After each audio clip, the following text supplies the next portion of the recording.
नमस्कार, मी किरण ठाकूर, ज्योतिष्य आणि वास्तुतज्ञ। मी लगातार आपल्या सगळ्यांना मार्गदर्शन करत असते आणि सर्वांचे प्रश्न असतात की ताई, आम्हाला तुमच्यापर्यंत पोहोचायचं आहे, अपॉइंटमेंट घ्यायची आहे, पण तुमच्यापर्यंत पोहोचणं सोपं नाही आहे। खूप जण म्हणतात फी जास्त आहे। म्हणूनच मी आपल्या या स्वामी रियलायझेशन चॅनलवरती व्हिडिओ शेअर करत असते की जेणेकरून तुम्ही हे पण उपाय करा की याने पण तुम्हाला 100% सांगते खूप चांगला रिझल्ट येणार। जसं मी वास्तुतज्ञ आहे, मी नेहमी सांगत असते की मी वास्तूविषयी आपल्या सर्वांसोबत का बोलते, कारण आपण जिथे राहताय, जिथे वास करत आहे त्याच घराला वास्तू म्हटलं जातं।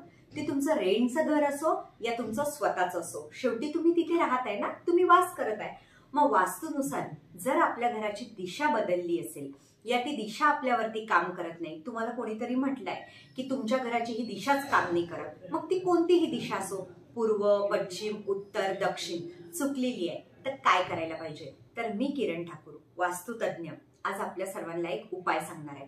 कधीही बघा, घाबरण्याची गरज नाही। खूप जण म्हणतात कुंडली बघितली, मंगळ सांगितला, शनी सांगितला, कोणताच प्लॅनेट तुमचं वाईट करत नाही। आपण आपल्या कर्मानुसार भोगत असतो, है ना।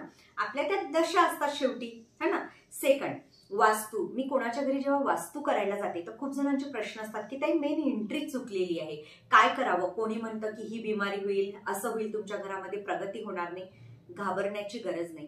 हर एक गोष्टीवरती काही ना काही उत्तर असतं, है ना। आपल्याला काही ना काही उपाय मिळत असतं। आपण किती भावनेनी करत आहे, आपण किती विश्वासाने करत आहे याला महत्व असतं। पण जो व्यक्ती त्या घरात राहत आहे त्या व्यक्तीच्या नावाने ऍग्रीमेंट असेल, रेंटनी असेल तर, या स्वतःचं घर असेल तर कोणाच्या नावावरती आहे त्या व्यक्तीचे सुद्धा मी हॉरोस्कोप बघत असते। मी या प्रकारे वास्तू करते। तर आपला मेन पॉइंट असा आहे, आपण आपल्या पॉइंटवरती येऊया।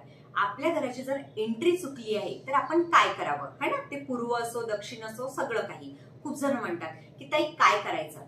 सर्वात आधी आपल्या घराच्या बाहेर ना, मेन एंट्रीला आपल्याला स्वस्तिक लावायचं आहे। आता स्वस्तिक काय करतं? स्वस्तिक आपल्याला शुभ आणि लाभ देतं, है ना। आपण मेहनत करताय, भरपूर काही काम करत आहे, कसरत करत आहे, पण आपल्याला लाभच मिळत नाहीये, है ना। मेहनत करत आहे, 500 रुपये मिळाले, 300 मिळाले, अपेक्षा तर 800 आणि 900 रुपयाची होती, पण मिळत नाहीये। तर काय करायचं?